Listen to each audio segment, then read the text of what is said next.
It's Friday, and you know what that means. It's time for another short term review. And this week, we're looking at a pretty unique device, the Absolute One Pro, a super thin Android handheld that's built with streaming in mind.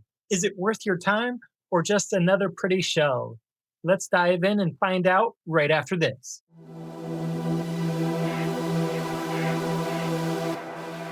Hey fam, Swati Kung Crap Peanut here, and before we dig into the nitty gritty of the review, just a quick refresher on how the reviews work. At Phoenix, I rate the handhelds using my patented 0 to 69 rating scale, with 0 to 9 being a total disaster, all the way up to 69 being GOAT tier, top of the pile, absolutely fantastic in that category or device. Now, I judge the devices across 7 different categories, and those categories are unboxing experience, internals, first impressions, ease of use, customizability, controls, and of course, value.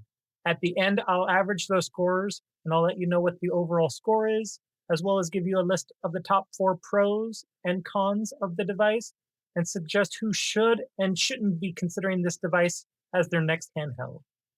With that said, let's get started with the unboxing experience. It comes in a brown cardboard box with minimal branding, just an outline of the Absolute One Pro in black with black lettering saying Absolute. And yes, that's how you say it. ABXYLUTE is Absolute. I love the pun and how they're playing with controllers in that mind, so I give them A plus for their branding idea to call their brand Absolute, which this is not their first device, but still I appreciate the clever naming convention of their brand. Inside, you get a white bag with your device inside of it with a simple manual, and you also get a USB-A to USB-C cable. There's no screen protectors, there's no caps, there's no accessories of any kind, really, not even a pop of color. So, that in mind, I'd have to say the unboxing experience is mid, which places it at a 35 out of 69. That said, let's dig into the internals to find out what's under the hood. And of course, first thing you'll notice is the display. So let's talk about that. This is a 7-inch display that's 1080p. It is an IPS display at 60 hertz. If you're not familiar with hertz on a screen, that just simply means how many times does the image refresh every second. So as you know, we think of in the West 60 parts to a second, so 60 frames per second is good. It's not god tier, but it is good to get at least 60 hertz. And again, it's not OLED level stunning or anything like that, but it's still sharp because it is 1080p. And the IPS display is vibrant, especially considering you can get up to 500 nits, so you can use it outdoors and see it clearly still.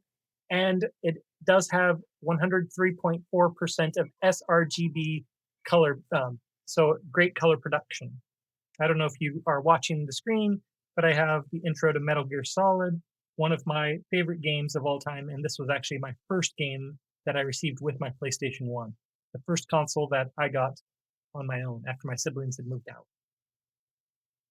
So brings back fond memories to look at this. But before I look at this for too long, let's take a look at the rest of the internals. So the processor on the inside is a MediaTek Genio 510. It's good for lightweight tasks, but it's not built for heavy Android gaming or any type of high-end emulation. So keep that in mind. And they packed it with 4 gigabytes of RAM and 64 gigabytes of storage. It's not going to be any type of multitasking monster with that amount of RAM, but it's enough for streaming and for casual games like 16-bit, 32-bit generation consoles. However, keep in mind, something like Genshin Impact. I tried loading Genshin Impact at the fullest setting possible, and that was almost half of the storage of the device. So that made me not want to test Genshin Impact on this device because I didn't want to take up a half of the storage. Now, for emulation, it's great up to 32-bit, as I mentioned, so up to PS1. I tried playing PlayStation 2. To be 100% honest with you, I loaded Gran Turismo 4, and just doing the initial licensing test, I was staggering between 15 and 30 frames per second, usually closer to that 15 mark. So again, it made it practically impossible just for a license test. I can't imagine other cars on the road while I'm trying to race them, probably be down into the 10 or below. So don't think about this for any type of PlayStation 2 emulation. You'll be greatly disappointed, sadly. Now, connectivity, this is a strong Wi-Fi device because again, they built this with streaming in mind. So think Steam Link.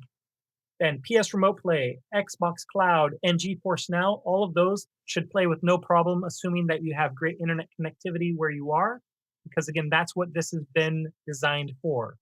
So for the internals, it's still a cut above a lot of other devices. So I have to think of it in that way, but it's still not going to be God tier. It's good, just not great. So 44 out of 69. Now, let's go from inside the box and device and find out the moment you power it up, what is it like that first time? Well, with first impressions, the thin profile really surprises people. It's elegant and easy to hold. I can hold it with one hand without thinking about it. And I really enjoy the actual ergonomic grips. I know some people with bigger hands might have a problem. And yes, my hands do stick out a bit, but it's still easy to hold. So I appreciate that. And the speakers, I'll be honest, these stereo speakers really caught me off guard. They are loud and clear. There's, of course, no bass, but for this type of price point, you can't be expecting it. The ROG Ally X costs triple what this costs in a lot of different places in the world. And this beats the ROG Ally X and is right up there with the AYN Odin 2 Portal, which is my favorite device for audio. So I have to give them kudos for creating a device with fantastic speakers and a thin profile. Now, the D-pad and face buttons feel well made and very responsive. So again, great first impression when you're grabbing the device. And for me, I'm a sucker for these transparent shells. So I love being able to see all the little bits and bobs because it's a transparent black shell. I wish we had more options. I would have probably chosen something cool like a red one or even just a clear one because again, I would like it even more. Red being my favorite color and transparent fully because, well, it would look even better in my opinion. But nevertheless, smoky gray looks fantastic. So all in all, it gives a very polished first vibe, especially for this price point. The front feels nice and smooth. The back has a nice texture on the back for keeping your fingers in place. Feels really nice. So the first impressions really set this device up for success at 56 out of 69. But first impressions only go so far, but then it gets to how easy is it to actually use day to day? Because again, that's what you'll be using the device for, right? Well, I'm glad you asked. So let's talk about the ease of use. The default launcher is custom and is restricted because again, we have 4 gigabytes of RAM. So there's a reason that they've restricted their custom launcher to allowing one app to run at a time. And there's no app drawer.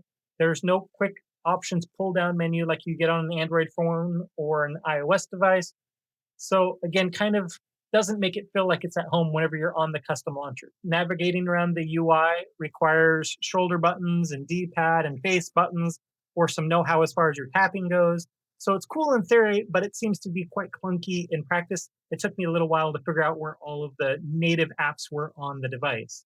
Sadly, there's no PS Remote Play app installed on the device. Despite being streaming focused and despite having the Xbox application, for some reason they didn't include the PlayStation Remote Play app, which I feel again is a big miss because I am a PlayStation guy. And then you go into the settings and they seem kind of bare bones. Here, I'll give you a look here. Let's go ahead and exit out, scroll up, go into settings here. They're pretty bare bones, gives you kind of what you need, but nothing overly elegant. But like I say here, it says cloud gaming region settings, and it only has Xbox. Kind of a disappointment for me being a PlayStation fan. I wish they would have included PlayStation as well. And then you're kind of looking, okay, labs, accessibility, system updates, device information, more settings. And then you can go in there and then you can click on Android settings and then you can load your Android settings. So again, it takes a little while to get to the type of settings that you're accustomed to on a phone that you, of course, can use your finger or the D-pad to search around. So it takes a little bit to get to because of the different layers you have to use just to get to the main settings. Now, you can switch it to Android's default launcher, which is a big plus, but many won't realize it because it's not intuitive at first. Because again, you have to go into the main settings, then you have to go to Android setting, and then you have to go to apps, and then you have to choose the default applications, and then choose launcher and choose the standard one. So it's a lot of steps to get to. So unless you're very tech savvy or you're patient enough to dig and dig and dig, and you know that launchers is what it's called, or like the front end of an Android device, you won't know that you can go to Nova or ESDE as a launcher instead of having this as your launcher. Speaking of ESDE, they just pushed out an update that will allow you to load Android apps on your ESDE device. So from ESDE, so it makes it even more friendly to be a device front end. So I'm thinking about actually changing the front end launcher for ESDE on this device because I think it'll make it more friendly in the long term. Now, you can tinker, but again, it's not going to be for beginners because it is more menu driven that a lot of people aren't used to. I saw this at first and I thought this was all I had. And I, of course, downloaded some apps like ESDE because I pay for their Patreon monthly subscription, for example. I downloaded RetroArch, those types of things. And then I see favorites and that's all I see. You know, I'm like, okay, interesting. Then you see, you can go into these apps and then you have to kind of scroll down retro emulators and then you can kind of go over here. And one emulator for game consoles is the application that they kind of use for their front end, which gets the job done. I can't deny it. You know, it gives you some box art natively fairly quickly. It does the things you want it to do without much hassle. So you can see again, box art's being loaded. If we look at 1943, the Japanese version quickly launches and loads. So it's not that bad. I've seen worse devices that I've reviewed this year, but I still have to be honest, and it's again mid. So I'm giving the ease of use score 34 out of 69. Now, if you're the kind of player who loves personalizing and tinkering, the next part is for you. And by that, I mean also for me, because I love customizability. So again, it runs Android. So launcher swapping is fair game. You can have full access to the Google Play Store, download Nova Launcher or ESDE or any other front end or launcher that you want, that you prefer. It's all up to you. So I appreciate that. Expandable storage, because again, it does have micro SD card slot, so you can absolutely expand it, which I would definitely encourage you to do since it only comes with 64 gigabyte of storage.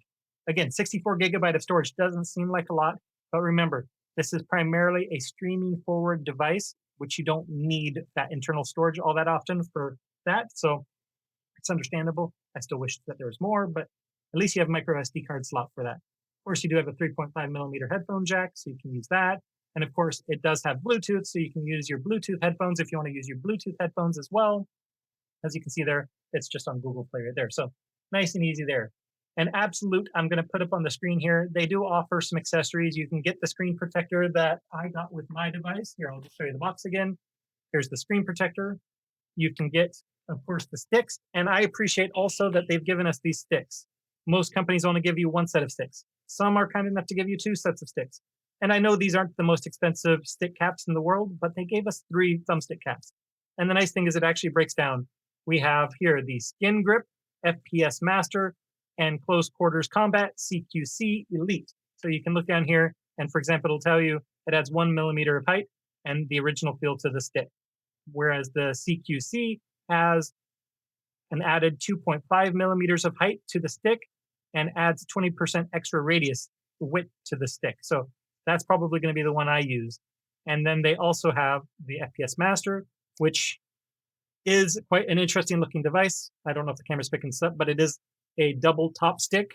So it adds 4.5 millimeters height to the stick and 3 plus 35% radius. They have another one, just didn't offer it. The nice thing is Skull & Co is a very reputable brand. So they've actually included how to put on the stick the quickest and most efficient way. They flip up the plastic on all sides, put it down, and then pop it back down, and it nestles right on top. So I appreciate that they've given you that because a lot of people don't know that's how you can quickly put on stick caps.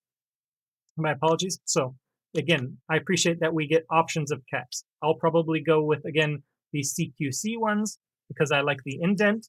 But again, all option is yours. And I love that we have the flexibility. And as you saw to begin the video, the abxylute case, put it in. You can put your USB-A to USB-C cable that was included with your device here, put it in here. And it even includes a little thing to hold your device in place since it is so thin. And it is a kind of a velvety feel on the inside, so it keeps it nice and secure without scratching your screen. And I love that there is the abxylute branding there. Nice and easy zippers and nice little handle. And they even gave you where if you wanted to put this like a shoulder bag, you could include that with the device as well. So great. Again, great customizability from abxylute. I appreciate that. And they also include gallium nitride chargers with cables that have flexibility to go 180 degrees to make sure you're not pinching on the cable. So I appreciate fast charging chargers at a decent price along with some good cables. So while there is no Etsy or AliExpress options yet, it's still early days. This device just launched. Again, I'm one of the first people to receive it from their Kickstarter. So I have no doubt that as people start to fall in love with this device, Places like Etsy and AliExpress will have more, but again, I'm just going to show you what's available today. Now, of course, there's more support for accessories, as you just saw, than a lot of companies. I appreciate that.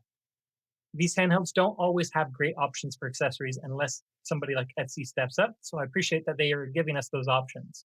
So I have to give the customizability score for today a 49 out of 69. So there's system flexibility, but how does it feel to actually play games on this thing? Because again, it is a games console, so it's important to know how does it feel whenever you're actually playing it. So as we dive into controls, I have to mention the joysticks have small tops, but they feel very smooth with no grinding. They're very responsive and pleasant to use.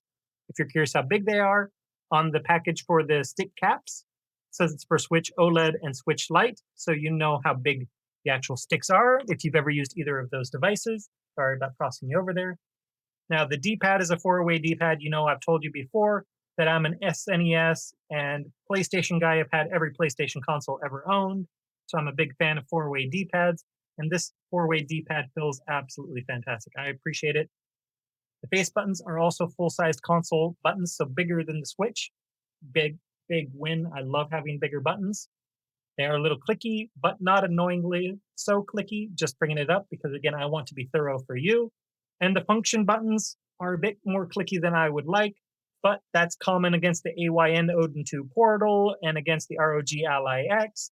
Both of those have clicky function buttons, so I am going to not dock them for that because I think it's only fair to bring it forward to your attention, but understand that that's common against even the more expensive devices that cost a lot more than this. The shoulder buttons, the bumpers are quite narrow, but you can see they are raised a bit, so it's easy to feel them whenever you're trying to play in the stacked format, like you do in some games like football games.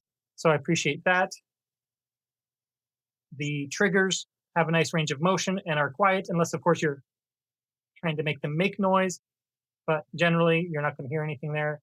See a little clicky. I put this next to one ear and I put the ROG Ally X next to one ear, and they were the exact same. So if you've ever used an ROG Ally X and known how their bumpers sound, that's how this sounds as well. So as far as controls go, I'm quite happy with them overall.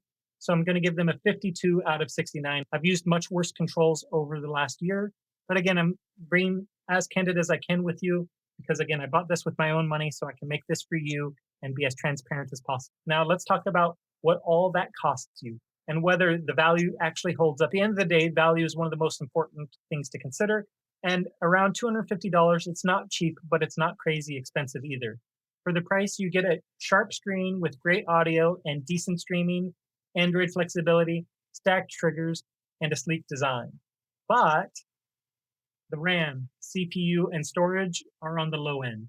Genshin Impact again eats up about half of the storage of the device, and you're not touching PS2 or above with this device, which you would kind of hope for $250 you could, but alas, you cannot.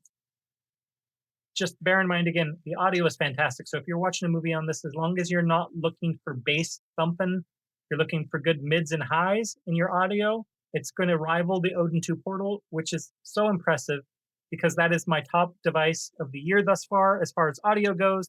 And this is a thinner, sleeker device. So I'm impressed with them for being able to pack that in. Still, it's hard to ignore the similarly priced or cheaper devices pack more raw power than this. I'm not going to name any names, but if you watched my review last week, you'll know what I'm talking about. So again, slightly above mid, and again, much better than much cheaper devices, but in this price point, it's mid. So I'll have to give the value score a 38 out of 69. So let's put it all together by first going over the different categories and what they received. So for unboxing, it received 35 out of 69, mainly because of the bare bones packaging with no real extras. The internals received a 44 out of 69 because it's good for streaming in PS1 and below, but struggles past that.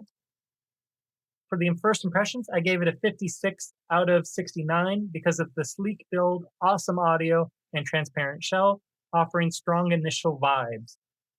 The ease of use got a 34 out of 69 because it's powerful but unintuitive, needs some polish for first-time users. They might struggle with.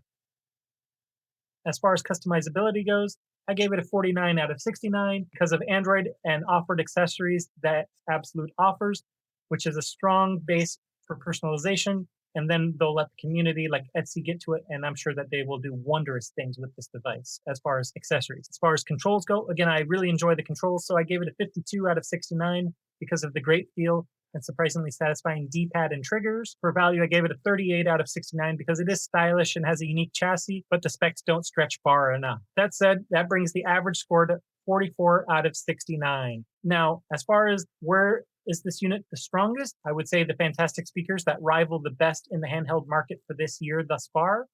The solid controls, especially the D-pad and triggers, has a nice 1080p screen with strong brightness and color coverage, and it has strong first-party accessory support with screen protectors, a carrying case, screen caps, and various gallium nitride chargers. It's a big win for all of us. As far as what this unit is lacking, again, I would say it's a steep learning curve due to the unintuitive default launcher. It has limited internals that struggles beyond PS1 and low-spec Android games. Be fully aware of that. The boring unboxing has to be a con for me because, again, I enjoy some good feel in the box, whether it's a fancy little box like the ROG Ally X came with that offered the little stand that acts as the screen cushion, or just offering additional things like a screen protector in the box. Those don't cost much, and it would have made for a better unboxing experience. And also for the storage limitations. I have to say that because, again, if you don't buy an SD card, only 64 gigabytes. Some games like Genshin Impact eat half of it right out of the box. And remember, the OS is using some of it too. So you've already used almost all of your storage if you just tried loading Genshin Impact and the default OS on this device. So who should consider this device? I'd say tinkerers and Android lovers who enjoy experimenting with UIs and launchers to really make it personally theirs on the inside, and media streamers and retro fans who want a Netflix box that can also emulate PS1 and below on a solid 7-inch screen. Who should skip it? Well, of course, hardcore emulator fans who want to push PS2, GameCube, and beyond, or new users or not techie folks that need plug-and-play experiences because they're new to the retro handheld hobby. That said, I appreciate your time. I make these videos for you. So I want to know what you think. Down in the comment section below. Are you thinking about getting this device, or are you thinking about passing on it? This has been the Absolute One Pro. It's thin and stylish with surprisingly loud and clear speakers, but it's not trying to be a powerhouse, and you have to keep that in mind with your purchasing decision. If you love streaming and don't mind poking around Android's hidden corners, this might be your next favorite media companion. If not, you might want to wait for their Windows-based handheld follow-up later this year. Until next time, this has been P-Nick.